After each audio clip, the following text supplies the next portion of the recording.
Connor, welcome back to the podcast. Thanks so much for having me back. Why do you think that nice guys finish last? Oh boy, this is like the internet question, right? There's so much hot debate about this part. I think the simple version of it is, generally speaking, nice guys don't have boundaries. So they're not direct, they're not clear, they're not assertive, and generally speaking, they are outsourcing their sense of value and worth to the external world, specifically to women. And when anybody outsources their worth and their value out to the world or to the opposite sex and gender, then it's gonna cause some imbalances in power. And when you have that, you depolarize things sexually. And so what nice guys are often looking for is a great relationship, and they want to be, close and connected with the women that they're dating. And of course, I'm talking about a heterosexual relationship. And what ends up happening is that they run around trying to do everything that they think their partner wants or needs. Or let's say they're trying to get a date, and they'll run around trying to do all the things that they think that woman wants and needs. And what he ends up finding is that he gets rejected or, benched or friend zoned or ghosted or whatever the case may be. And now, just to be clear, I'm not advocating for being an asshole. I don't think that that's the right answer either. And the pendulum seems to like swing super hard in either direction. It's like you can be a good man and also be very direct and very assertive. What I'll say is nice guys, quote unquote, finish last, mostly because they end up in positions where they don't respect themselves. That's the real key. That's the real kicker, where they make decisions, choices, they have actions and behaviors that they ultimately don't respect. And that diminishes their internal sense of self-worth and self-value. And it basically reinforces that they have to go outside. And I say they, like I've been that nice guy. I've been that guy hungry for female validation and thirsting and craving validation from the external world. Like me, please tell me I'm good enough, all that kind of stuff. And I think the last piece I'll say, and I'll pause and we'll see if we want to go anywhere with this, is that oftentimes nice guys are the way that they are because of some type of pain, abuse, or trauma. It's very common that a nice guy is a nice guy because that's been beaten into him, that he's been told never to be like his father, who was, maybe abusive or an alcoholic or, abandoned the family or whatever. And so I think for a lot of guys, they are the nice guys that they are because it's wrapped up in their childhood pain or in their childhood trauma in some capacity. Yeah, it's like we're trying to never live out what we hated as a kid, right? Or what we saw growing up. We're trying to make sure that we course correct and we overcorrect sometimes to a fault, right? Like you said, like the pendulum just sometimes seems to swing so far to the opposite direction where you're told not to be nice, so then you just become this complete jerk, and that doesn't work either.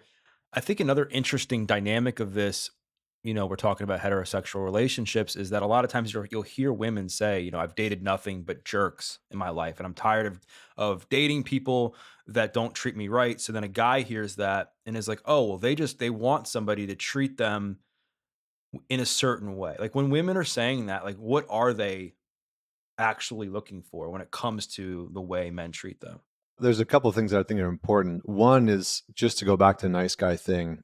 I think that, and I've said this before on another show or two, and it seemed to hit home, and which is, I think we're living out one of the first times in maybe human history, but certainly modern history, where what it means to be a good man and masculinity are largely not defined by men anymore. And so when you look culturally and socially at what defines a good man, it's largely coming from women. And women are largely defining what that looks like and what that sounds like and how men should behave and all of those parameters. And for a lot of men, they've acquiesced that not that power necessarily, but they've let go of any input into what it means to be a good man and what it means to be masculine. So I think that that's just an important piece of the puzzle. And now I've sidetracked myself and forgotten your question. So if you could help me out and throw me a line, that'd be helpful. What I was saying before was that I think it goes along with what you were saying is that guys will hear women, whether it's their peers or just friends or people that they're dating, be like, I've dated so many jerks in the past. I just want somebody to treat me right. I'm just looking for a good guy. I'm tired of dating like the quote unquote bad boy or whatever. And so my question was, what do you think women actually want from a man?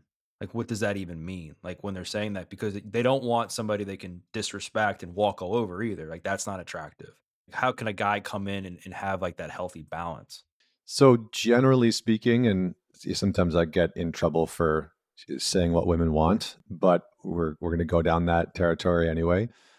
Generally speaking, women want to know where you as a man stand, even if they don't necessarily like it. So they want to know what you want, what direction you want the relationship to go. They want to know, what you like sexually. They want to know whether you want a serious relationship or not. Generally speaking, women want to know your truth. And they want to know that because women and men often are looking for slightly different things relationally.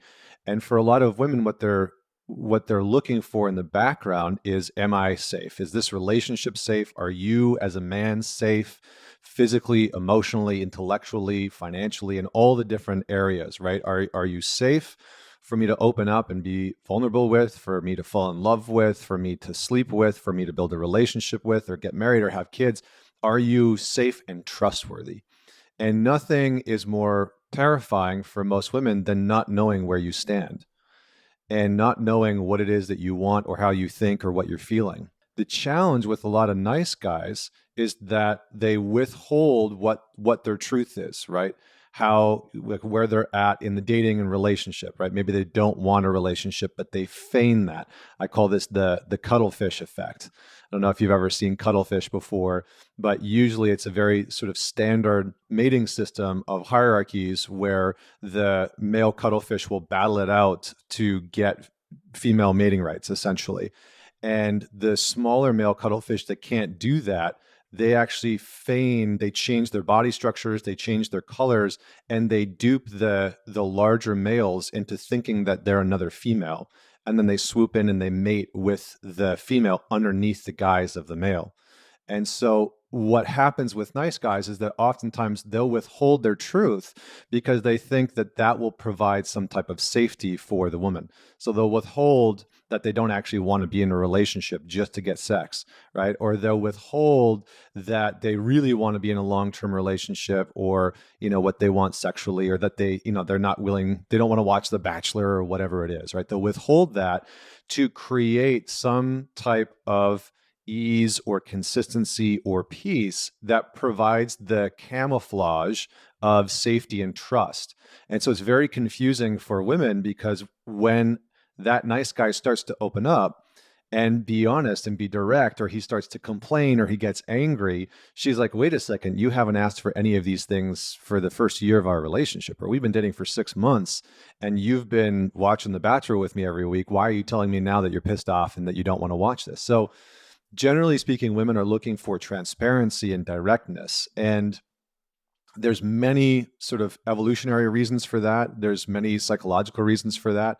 But I think we can just leave that there in terms of like that they're looking for safety and trust, but they're looking for safety and trust in directness and assertiveness. It's also just a turn on, right? It's a how do I want to say this? It's also, for a lot of women, it's a sign that you are okay with confrontation.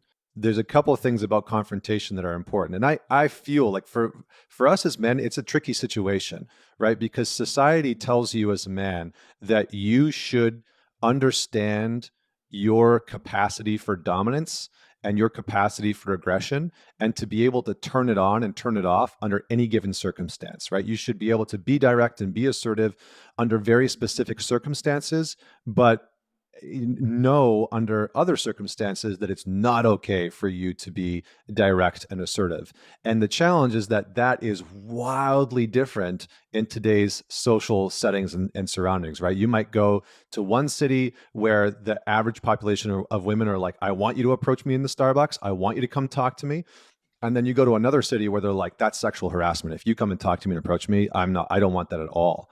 That's like, you're invading my privacy, you're invading my space. And so for a lot of men, there's this sort of tumultuousness that I think a lot of guys really feel right now, which is that there's an expectation on them to be able to turn on and off their assertiveness, their directiveness, their sort of like proclivity towards maybe being a little bit more direct.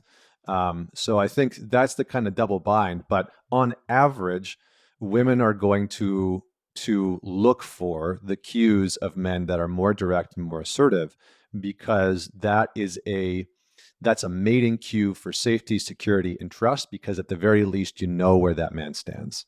I think just hearing everything that you just said and taking a step back and looking at this, from like a bird's eye view, like looking down on this massive situation, I think a lot of it comes down to I think a lot of men are feeling lost right now. Like whether they're not respecting themselves, whether they don't trust themselves, they don't know what they want in a relationship, they lack the self-confidence, and then they're confused by society. Like you said, like you're like, all right, like in this city, maybe if I approach a woman, it's seen as attractive. If I approach her here, it's seen as being a creep or whatever the situation may be. And so I think they just guys are just they're like, I don't know what to do. I don't know what I stand for. Should I stand for this? Should I stand for that? Because I want a relationship, but I also don't want to come across as being like weird. So I guess in digesting all of what I just said, like what do you think is a good first couple steps for a guy that's listening to this or watching this that wants to not feel so lost, not feel so confused with who they are, so they can take a step in the right direction to actually become not only a good man in society, but they can have this healthy relationship down the road that they want. Yeah, so a couple of things. I think first and foremost, we need to all look at our relationship to masculinity itself. I think in a lot of ways, we as men are, as a collective, especially in Western culture, a lot of men are lost. And I've been talking about this notion of the epidemic of male vacancy, that you see less men graduating from college than ever before, right? But within the next 5 years, you're going to have two women graduating for every one man, which poses all kinds of potential challenges. You have more men vacating work than ever before. So you have 7 million men that are of working age in America that aren't working between the age of 24 and 55. You have, less men in the workforce, less men in the universities. You have less men in dating. And so it's creating all these sort of challenges. But part of the challenge, part of the problem that's feeding into this is that a lot of men don't have healthy or proper male role models to actually model healthy masculinity on, right? So, like, for example, 1 in 4 children in America are going to grow up without a father in the household, right? 1 in 4. You have a quarter of the children in America that will grow up without a father figure in the household. And so, if you're a young boy and the expectation is that you're going to learn how to be a man in some ways off of the modeling of your father, and if he's not around or if he's absent, then there's just this vacancy of seeing how a man deals with his anger, seeing how a man deals with his problems, seeing how a man interacts with women, how he treats them respectfully, all these types of things. And so, if you have been one of those men where maybe there was a vacancy of men in your life where your father wasn't around, and then you get into an education system that is predominantly female driven, right? It's like 75% of teachers are women. And so there's a very small population of men that are teachers. You can literally get into your adult years as a man having never really had a direct male influence in your life.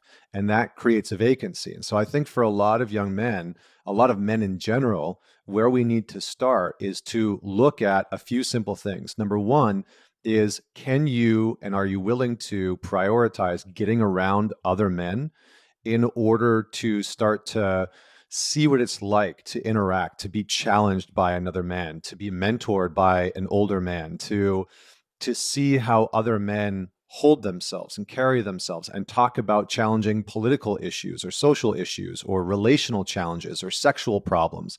Can you be around men who are being open and transparent and who are modeling the thing that I was talking about before, which is being direct, being transparent, and being assertive when necessary, but also being able to temper that directness because it can border on aggression sometimes, right? So being able to understand your relationship with your anger and your aggressiveness. So that's number one, right? It's like the saying, iron sharpens iron. What all that really means is masculinity sharpens masculinity.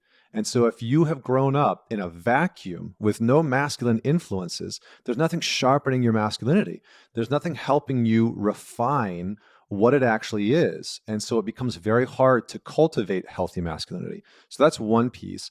The second piece that I think is very helpful that doesn't get talked about enough within the therapeutic industrial complex is being able to develop skills and characteristics within yourself that allow you to feel more competent and that elevate your sense of value as an individual. And for a lot of guys, when they look out at self-help and content from the therapeutic world, what they're met with is a lot of content that's telling them just be more vulnerable, right? Just open up, just talk about your feelings and your emotions and your problems, and you'll feel better. And I talk about this notion in my book, Men's Work. I wrote a chapter called The Myth of Male Vulnerability. And the myth is very simple. The myth is that your problems as a man will be solved if you're just more vulnerable. That's the myth. You will feel better, and it is an integral part of the problem, right? You might need to express what you've been going through, or what happened to you in childhood, or how terrible the divorce was with your ex-wife, or how brutal it feels for you to be separated from your kids and feeling helpless to be able to see them more than once a month. You probably do need to talk about those things with people. That is for sure. But for the majority of guys, that doesn't alleviate the problems that they're actually feeling in their everyday life. Most of the challenges that men are feeling is a lack of competency. They don't feel capable or competent in communicating effectively with their wife or their girlfriend or their kids. They don't feel capable or competent in the bedroom. And so they are deeply insecure and they don't initiate in their relationship. They don't feel capable or competent at public speaking. And so they never talk up at work. And then they are bitter and resentful about getting looked over for the next promotion. So a lot of these things that we as men need to do is about looking at what are the skills and the competencies that I actually want to develop in myself, right? Do I want to be more disciplined in my body? Do I want to have a deeper level of financial acumen? And I'll give a personal example. I didn't know about finances, and I was deeply insecure for a long time. I had a lot of debt and I didn't know anything about money. Nobody taught me anything. Nobody taught me about taxes. I'd go to H&R Block and they'd file it for me. And one of the most empowering things that I've done in my relationship to money is learn about money, is learn about how financial systems operate, how stocks work, how ETF funds work, where to invest, the difference between short-term and long-term, blah, blah, blah, blah, blah, the whole thing. So I think that these are some of the things that we as men need to start to tackle. And then specifically with women, just to narrow in on that front, you have to practice in-person conversations. There's no way around it. You have to. And the reason for that is that the truth is that something like 50% to 60% of men on something like Tinder or Bumble are not going to get any traction, any conversations, any dates, any sexual interactions, any relationships at all. The data is very clear. If you're in the bottom 50 to 60% of men on Tinder or Bumble, you're not getting anything. You're not getting any swipe backs. You're not having any conversations. And it's going to be a very disheartening experience. So what do? You go into real life. You go into the bars, you go into the yoga classes, you go into the coffee shops and the grocery stores, and you just start talking to women. And you do it in a not creepy way, right? You do it in a way where you're like, look, I'm awkward. Like I remember saying to a woman in my 20s, I was like, I'm awkward with women sometimes. And so I just wanted to come over and say hi to you. And that was, she was like, oh, I really appreciate that. And I was like, okay, cool. And we struck up a conversation of where we went.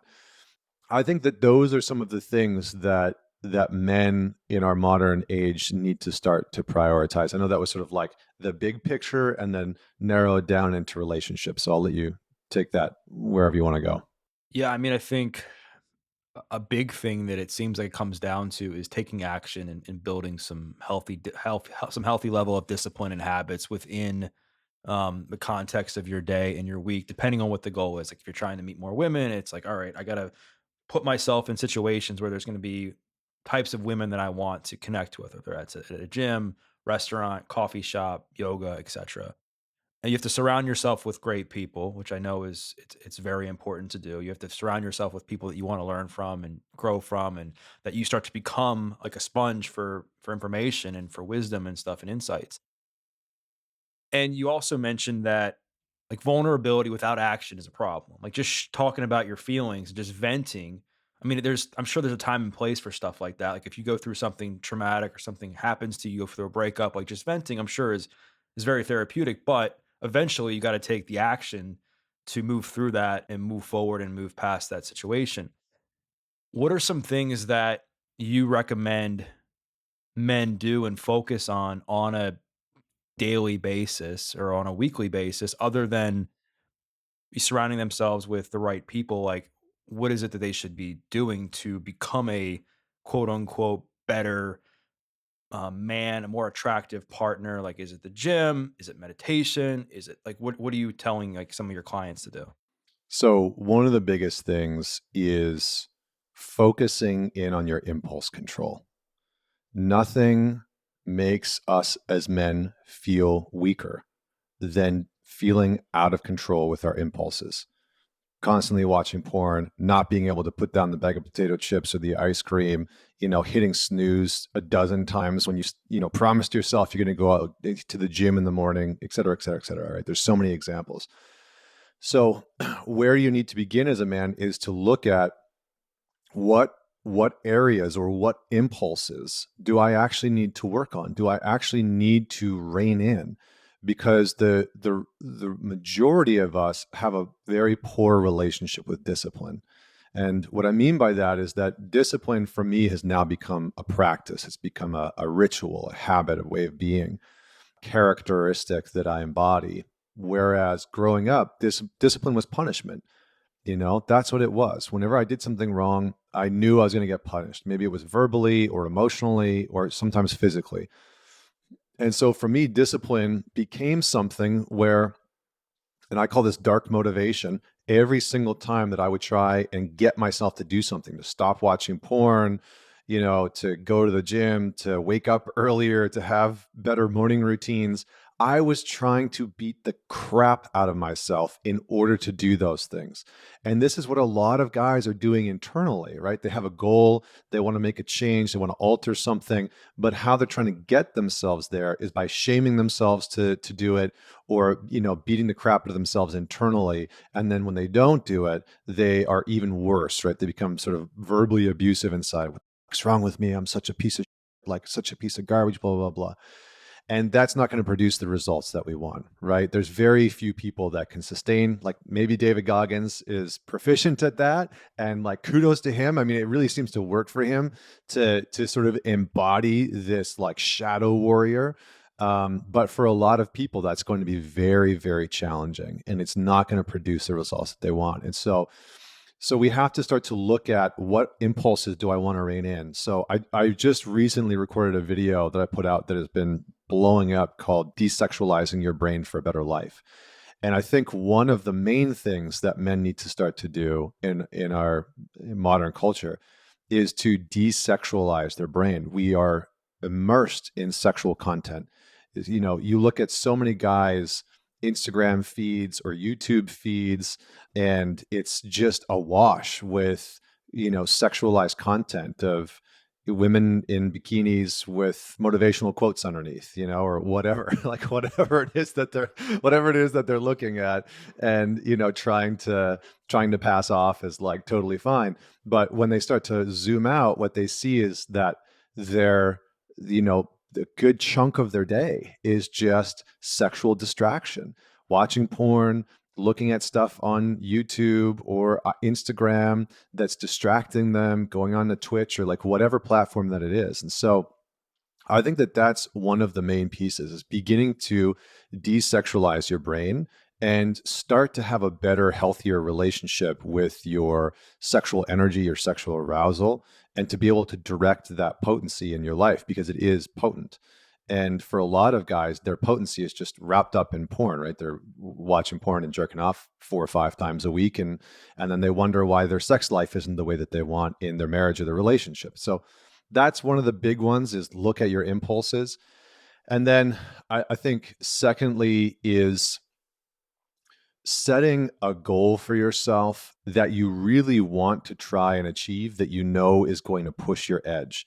Every man needs to meet himself and meet himself when he is at his edge, when he's uncomfortable, when he's faced with his resistance. And it doesn't matter really what that goal is, right? You could say that your goal is to write a book or, to be in the best shape of your life. Like I turned 40 in a couple of weeks. And so I set this goal to be in the best shape of my life by 40. And it was uncomfortable, because it meant that I had to shift my eating habits and, get my workouts really dialed in. And before I just sort of worked out and did what I want and it was nice, my body looked okay. And I got to this point where I had to put in this huge amount of effort and discipline and really refine what I was eating and not let myself off the hook with the croissant or the popcorn or whatever it is. And that makes a huge difference because when you meet an edge as a man, you meet who you are in confrontation. I've said this a couple of times before, but there's no change without confrontation. You cannot change without some type of confrontation, whether it's confronting the truth of your laziness, whether it's having a confronting conversation with your partner, whether it's having a confronting conversation with yourself or admitting something, but you can't change without confrontation. So those are some of the main pieces that men can start to do. And I mean, I'll just always advocate for getting around other good quality men because the research just shows that so many men are isolated and lonely and cut off. And when it's going south, what the vast majority of men resort to is going inside and trying to lone wolf it, right? Cutting themselves off from their buddies, not telling their friends what's going on, not being honest, et cetera, et cetera, et cetera. So I think getting around really good men that you're willing to, you're just willing to say the really hard to. You're willing to call yourself out with those men. That's the magic because you're not meant to go alone.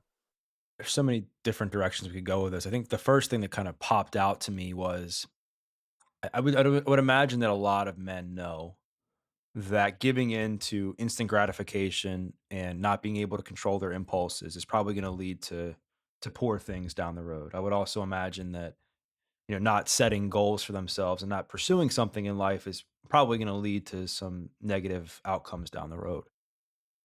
The problem I think is that men have these limiting beliefs like what's the point? I'm not going to even make it or I can't control this or things aren't going to work out or they fall into the victim mindset or whatever the example is. In your experience, what do you think holds most men back from like making those changes that they know they need to make? Well, the psychological term would be their shadow. It's the parts of us. The shadow is just the part of us that we don't like, we reject, we don't want other people to know about. It's the part of us where we hide the aspects of ourself that we think are less than or are inferior. And there's a great saying by an American therapist named Francis Weller. He said that your pain has its own intelligence. Your pain has its own intelligence. And the reality is that when you ignore your own pain and suffering, that intelligence has a way of getting in the way of your goals, of your intentions, of your aims, of the career that you want and the body that you want and the relationship that you want.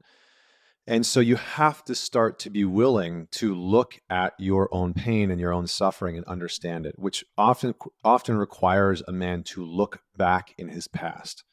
And for a lot of guys, we are future focused. We're like, I want to build this business. I want to get in this relationship. I want to get in this, whatever it is.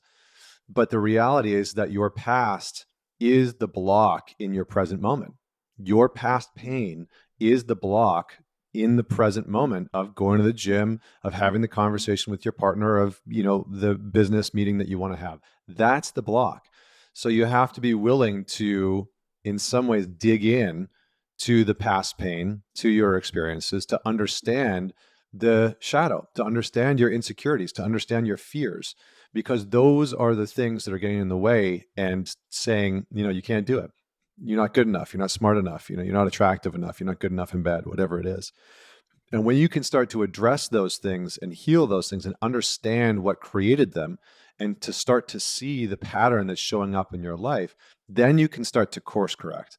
But you cannot change what you're not able to see, right? Carl Jung, who created the concept of the shadow, said it is impossible to heal what you cannot separate from. It's impossible to heal what you cannot separate from. Meaning, if you are just a embodied representation of that pattern playing itself out constantly, and you can't see that it's, because of this past experience, or, getting bullied in school, or dad leaving, or the sexual abuse that you experienced, or the physical abuse that you experienced. If you're just operating from that pain, you can't heal it.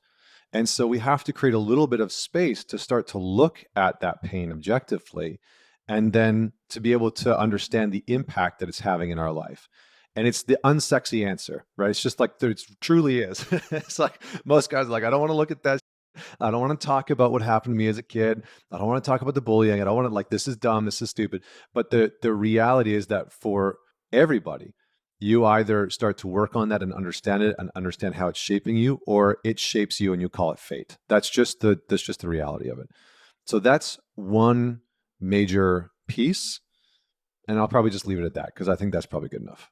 So in the context of working on the shadow, working on the past, and talking to other men that are like-minded and that you admire and look up to about life's problems and going through hardship and everything that goes along with that, I think a lot of men, and this is me speaking also from my own experience, in that when I've gone through hardship at times, even though I have this great group of guys that I'm connected with and friends with, I'm like, well, I don't want to be a burden. Like, I don't want, to bother them. Like, my problem of what I'm going through is, like, look, in the context of the grand scheme of things, isn't really that bad, even though it's like bothering me.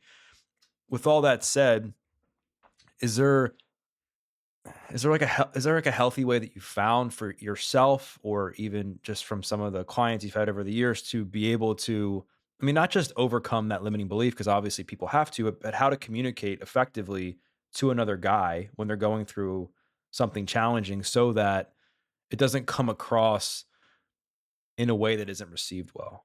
Uh-huh. Okay. Well, I think there's a few different pieces in there. Like my natural instinct is to say, get over it, like, and maybe I'll take it a step further, because I say this to clients who, because a lot of guys say that, well, I didn't have it as bad as Johnny growing up, or my problems aren't as bad as Tim's. My buddy Tim, he's got his life's real fucked up, or, well, my dad had it so much, blah blah blah blah blah, right? There's so many excuses. And it's sort of twofold. Number one, your problems aren't that special. Your problems just aren't that special. And we pedestal them unintentionally. A lot of guys will be like, they'll compare their pain or their problems or their suffering or their issues to other men, and they will inadvertently make them special in the comparison, right? Like, their problems are so messed up, or they're such a big deal. And so they don't, just like you said, they don't want to burden their buddies, or their buddies have something big going on. And so they can't bring it forward, right? We have to understand that, one, comparison is the thief of joy, but it's also the thief of healing. If you want to move through comparing your to another friend's isn't going to get you anywhere. It's going to keep you stuck. It's a means of playing the victim. It's the means of playing small, right? Like, I'm so pathetic, I'm so weak, I'm so whatever, that even my problems aren't worth talking about. Just notice the victim mentality in that. Even my problems aren't worth talking about. And I'm not saying that's you. I'm not coming at you. I'm just saying that a lot of us men do that. And I did this for ages, where I was like, my problems aren't worth talking about. Other people have worse issues. And what that does is ensures that you stay in relationship with your problem. You stay in relationship with that problem. So you never actually get to address it, change it, alter it, etc. And one of the big things that we as men, I wish every single man understood better, is attachment. Attachment is at the core of almost every single man's challenges. When we do not feel like it's safe for us to attach to a caregiver, to somebody that we love, our need and necessity for attachment doesn't go away.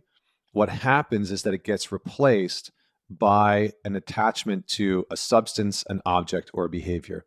So this is the root of addiction, addictive behaviors, compulsive behaviors, etc.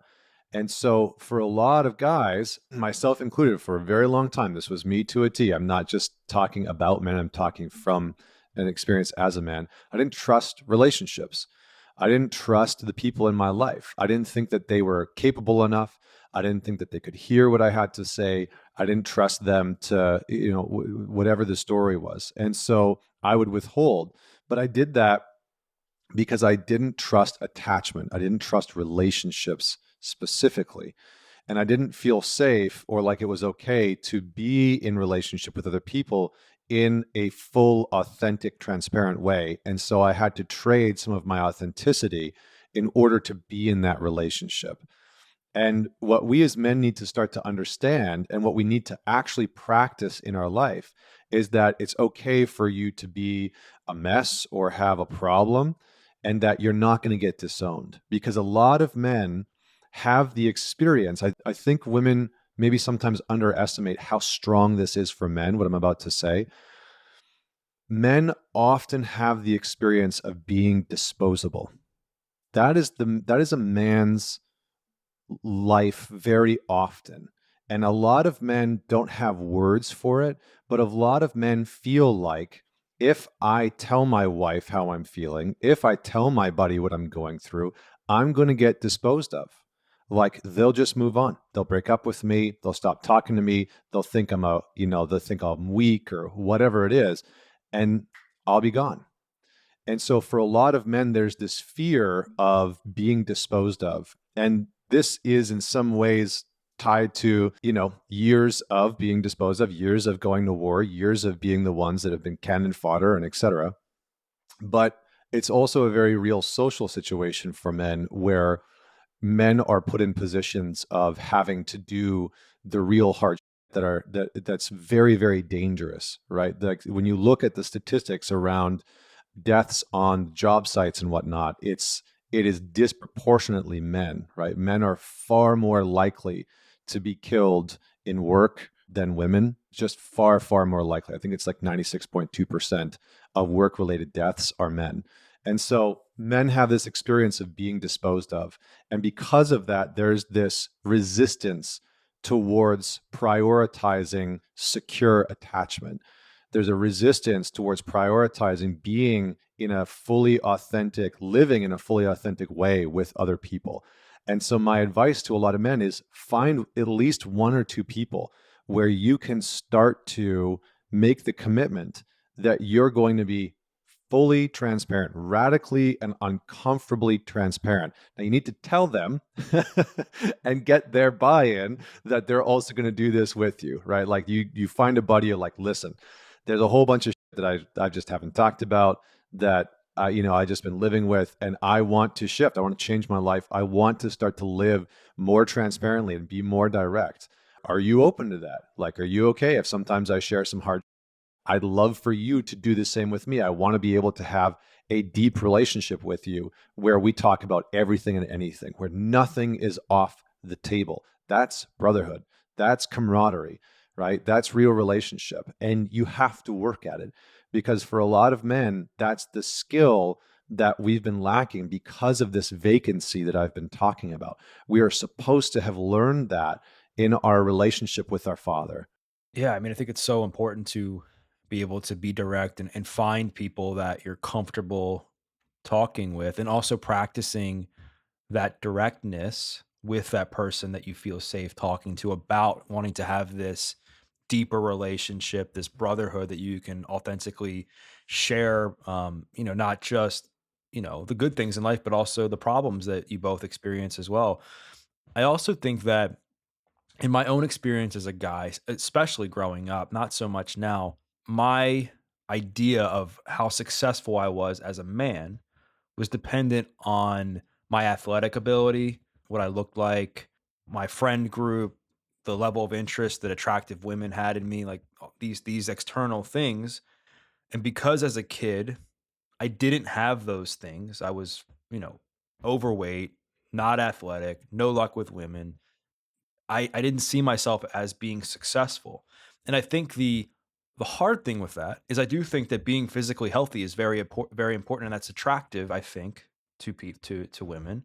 I do think that having goals and wanting to be successful and wanting to make money is important. That's attractive. And I think, wanting to be in the right, with the right people, all these things are attractive. So how do you balance that in this world where there is this emphasis on external things for success? Like that's not going away anytime soon, but also paying attention to the internal and what you can control to be able to become a good man. Hopefully that makes sense.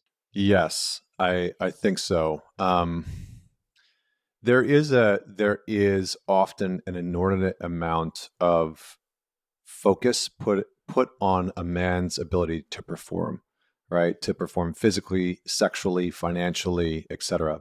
And that's true, right? It's true. I think that that's there both from men and from women.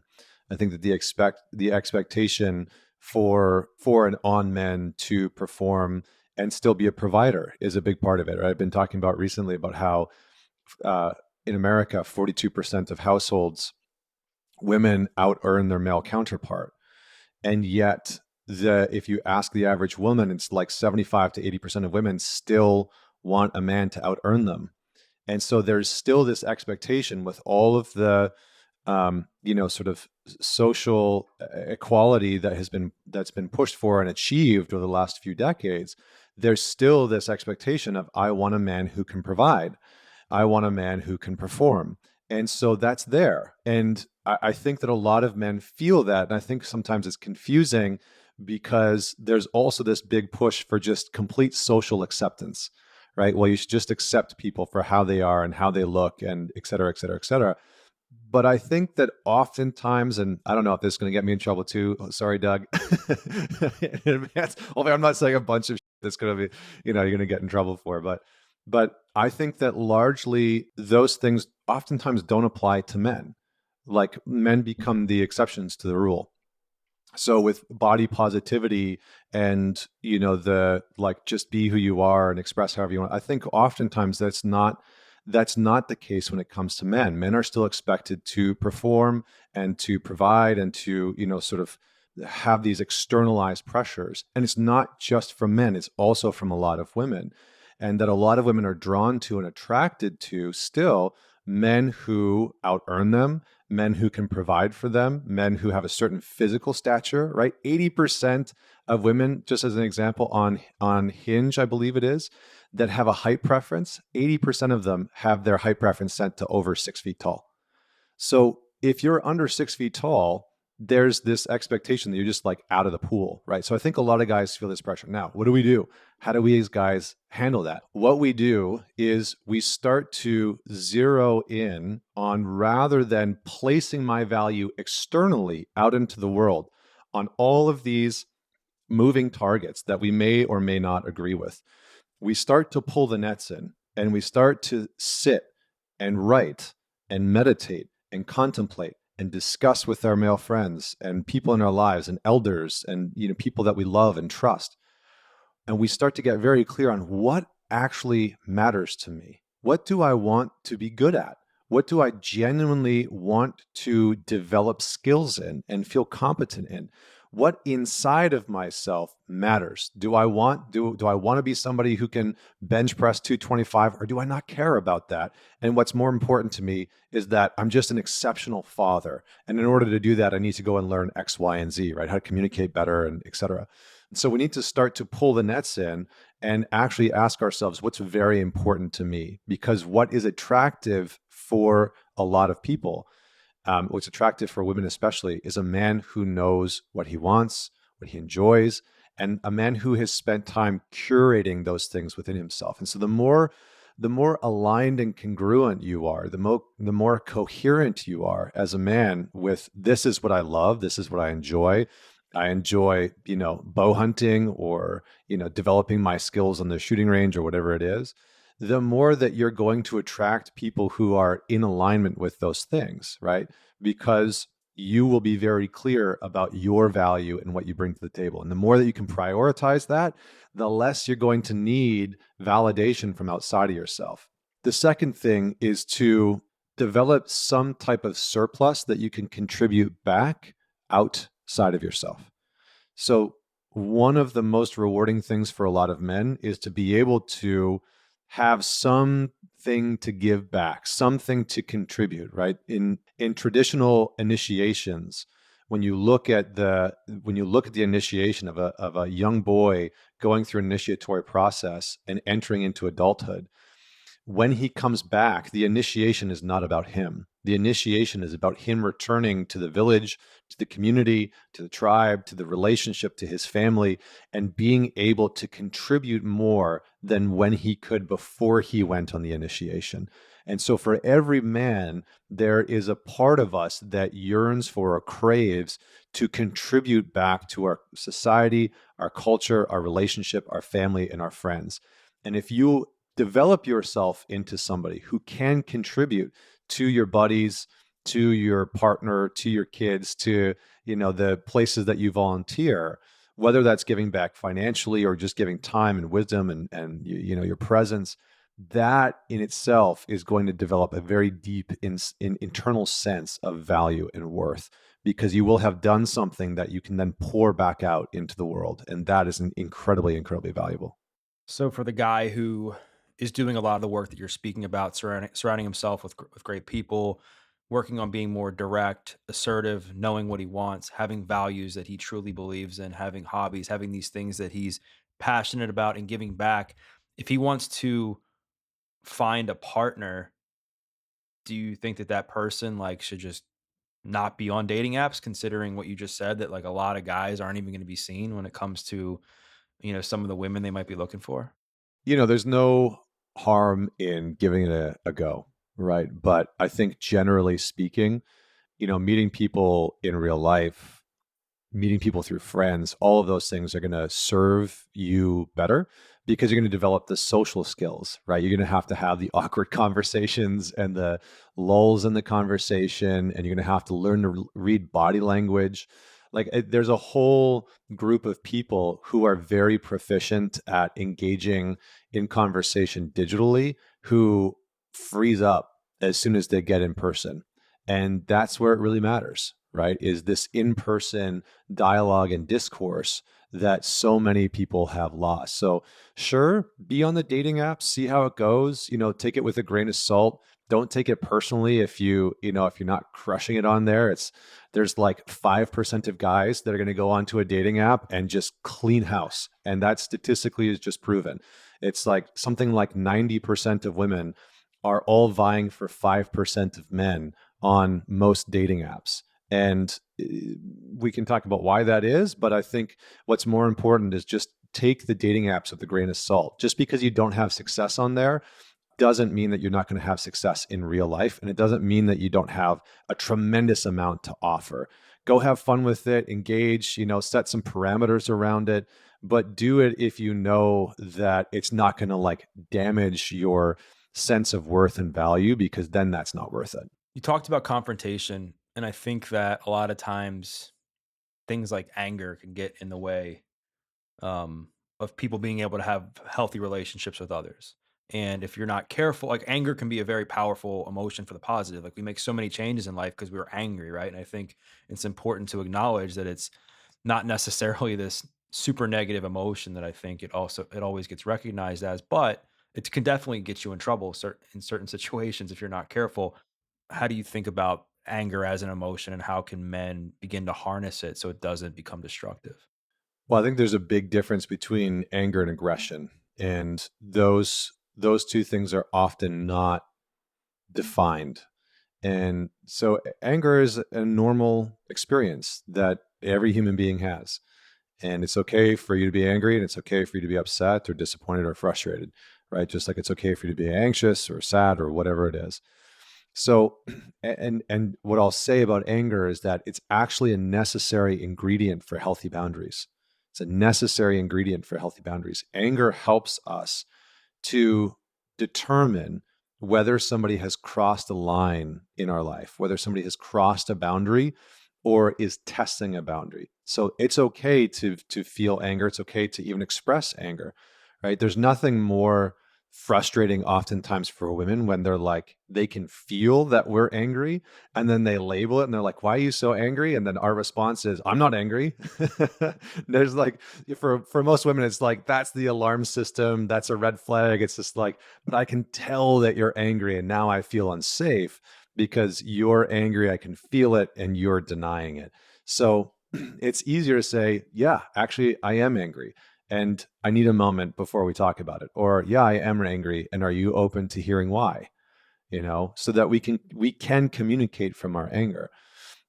Aggression is a different thing. Aggression is attacking, berating, defensive, combative, highly confrontational, and is the thing that can lead to all types of stuff in relationships, right? Just destructive patterns. And aggression, generally speaking, just does not have a place in relationships. It's not going to lead to healthy attachment. It's not going to lead to either of you feeling proud or secure or safe or trustworthy. And so it's okay to be aggressive. There's a time and a place for it. Generally speaking, in your relationship, that's not it. So what we need to do is to come back to a healthy sense of anger or sacred anger, right? To be able to say, yeah, I am feeling angry right now. Are you open to hearing why?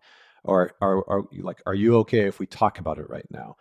I think we as men sometimes underestimate what it's like to be on the other side of when you're angry, right? Like if you're 6'2" and 240 pounds and you're angry, that might feel very confronting for your partner, or even if you're 5'8" and 140 pounds, it still might feel very confronting for your partner because you might have the type of energy that's just so big and so confronting that it's just like, whoa, it's intense, right? So we have to be able to be honest about our anger. We have to be able to communicate that we're angry about things.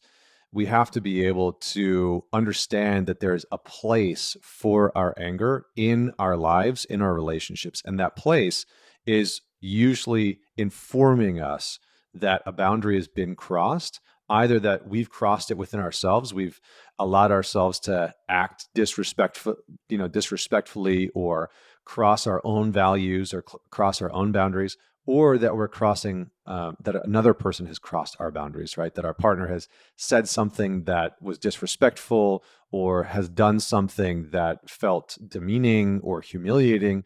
And we need to be able to tune into that anger and say, hey, actually, I didn't like that. That made me feel angry. So anger has a purpose and a place. Aggression, that's mostly for sports and war and other places that maybe it's necessary there. Like, going back to how we started the conversation, we talked about like how nice guys finish last, and that, not having boundaries and just not standing up for what you believe in can be very unattractive and can get yourself into trouble. What do you think's the difference between that and like being kind and compromising in a relationship where, like, you've been married, I mean, you're married, you have a healthy, relationship with Vienna, you have a kid together, like, there's obviously been some compromise in your relationship, I would imagine, through the years. So how can men have a healthier relationship with that? So as a general rule, we need to choose the compromises. Christopher Hitchens had this great saying where he said, choose your regrets. And I've always loved that. I've always loved that notion of like, you're going to regret something. You just are. You're going to regret things in life. And the whole notion of like no regrets, it's like, well, that's impossible. Like it's literally an impossible. You're putting yourself into this perfectionist loop that you can't fulfill. There are going to be regrets. So what can you live with? And I think when it comes to relationships, you have to choose your compromises, right? You have to choose the things. And my general rule of thumb is don't compromise on something that is going to lead to resentment, because resentment is the corrosive acid of relationships. Resentment is going to decay and erode intimacy. It's going to decay and erode your sex life, your communication, your connectedness. It's just going to decay and erode all of those things. And so, as a general rule of thumb, try not to acquiesce to things that you know are going to build resentment. What that means then is that we need to have very direct conversations about where we stand in our relationship and what we're willing to tolerate and what we're not willing to tolerate. And anything that you can do as an individual to not allow resentment to build and instead to allow connection to be maintained and intimacy and closeness and contact or connection to be maintained, the better. So what we want to do is we want to prioritize connection, we want to prioritize intimacy, and we want to get out in the open the things that are building resentment or the decisions or the compromises that might lead to it, right? So if you and your partner are talking about, them taking on a new job, but it means, working nights and you'll never see them because you work days, then you need to have a very real conversation about, is that going to lead to resentment for either of you? Or you have to move, or you got a job offer to move cities. Is that going to lead to resentment? And can you have a very honest and meaningful conversation as a couple about whether it's a compromise that both of you are willing to live with, that you're willing to talk about the potential regrets within it? And if you can do that, then you can work together to actually create cohesive decisions within your relationship. And that's what really, really healthy couples do. The second thing is in and around conflict. And my wife is like one of the most successful couples therapists in America. She's just phenomenal.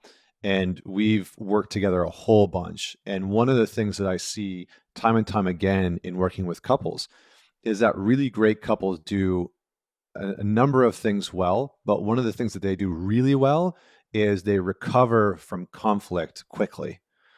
And generally speaking, they will try and resolve conflict within the first 48 to 72 hours. And if you allow conflict to go longer than that, people feel deprioritized. They don't feel like they're important. And that's when resentment starts to build, right? So again, how compromise plays into this, and then I'll pause. You do not want to compromise when it comes to conflict. And what I mean by that is you have to hold yourself to a certain standard, not calling your partner names, not attacking them, catching yourself in your defensiveness, catching yourself when you're, jackhammering a point home and you're just like lacing into them. You have to be the one that catches yourself in that action, because if you compromise on that, if you compromise on, oh, it's okay for me to call my partner a name, it's okay for me to shut down and not ignore them for 3 or 4 days, that type of stuff, that compromising of your own values, morals, and ethics, that is going to erode their respect in you and your respect in yourself, or vice versa. And so we need to have a conversation as a unit about how we want to do conflict and what we're not willing to compromise on, right? So for my wife and I, it's like there's no name calling. There's just no room for it. I've been in relationships where that's happened. I'm not interested in it. It's not an area that I'm willing to compromise in. And same with her. She's not interested in it. So we actually have what we call the rules of engagement for conflict, because it's going to happen, and conflict can lead to connection or it can lead to the destruction of the relationship. I know that might sound dramatic, but hopefully you get it. So yeah, that's my take on the compromise piece. We've covered so much like ground in like the last hour of speaking with each other, and I think people are going to get tons of value out of the conversation, and they probably are going to want more. They're going to want to figure out, okay, like, got a lot of information, got some action items I might need to work on, got some things that I might want to address, starting today or tomorrow. But if I want to like pick up a book, or if I want to like watch, like a TED talk or a webinar or something, like, where would you point them? I mean, obviously I know you have your book, you have your podcast, but like outside of that, like, is there a book you would recommend a man read to better understand himself and to be able to move forward? And then would you also, is there any books you would recommend for a woman that's listening to this to be able to better understand like men as a whole? I mean, shamelessly, I would say read my book. It's called Men's Work. And for the guys that are listening, it's going to be a book where you're going to get a lot of real life experiences from myself, from men that I've worked with who are Navy SEALs and athletes. Every chapter has very specific exercises and questions that you can dig in. So it's meant to be not just a book that you read and think about concepts. It's meant to be a book that you read and you actually do the work alongside of it. So there's exercises and questions for each chapter. And then for women, a ton of women have actually read the book and loved it because they get insight into the work that men are doing, the challenges that men are facing. And I think for a lot of women, what I've heard is that it gives them a huge amount of context for what their brothers, their fathers, their boyfriends, their husbands are dealing with, and the challenges that they face that are oftentimes very different from what they're facing. So that's the book. That's Men's Work. And just, yeah, it's on Amazon. It's everywhere. So I think that's a great place to start. And then Iron John is another really, really good one. That's by Robert Bly. It's been out for, I don't know, 4 or 5 decades. And that's more of a mythical symbolic story about a coming of age for a man and going through the initiation process. And that's just a very profound book. So I always recommend that one. Awesome, man. Well, thanks for the suggestions. I'll be sure to link your book and your podcast in the show notes. Wanted to thank you for your time. It was great to have you back on. Again, like I said, I think a lot of people are going to get tons of value and wisdom for this conversation. So thanks again for your time.